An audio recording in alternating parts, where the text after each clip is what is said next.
તને ખબર લાલા તું કેવો હતો? યાદ છે તને? આછું આછું યાદ આવે પણ કોણ નહીં. તુલસી તને બહુ ગમતી હતી ને, એને લઈને તું જુનાગઢ આવ્યો. કેટલું મોટું સાહસ કર્યું તે પ્રેમમાં. પ્રભુ એ હે ને 6 વર્ષ પહેલાની કેસેટ હે બધી, જૂની વાતો. પછી તમારા જીવનમાં ખુશી આવી અને ખુશી તે વેડફી નાખી લાલા.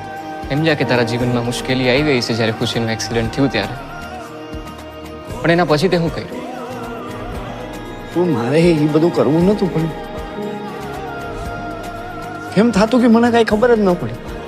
વ્યાજે પૈસા લીધા, ખરાબ સંગતે લાગી ગયો, દારૂની લતે ચડી ગયો, રોજ રોજ દારૂ પીતો હતો ને. તું રોજ કેવી હાલતમાં ઘરે આવતો તો તને યાદ છે? ક્યાંથી યાદ? તું જેને હાટું થઈને જુનાગઢ આવ્યો તો તુલસી, એના ઉપર હાથ ઉપાડતો તો રોજ.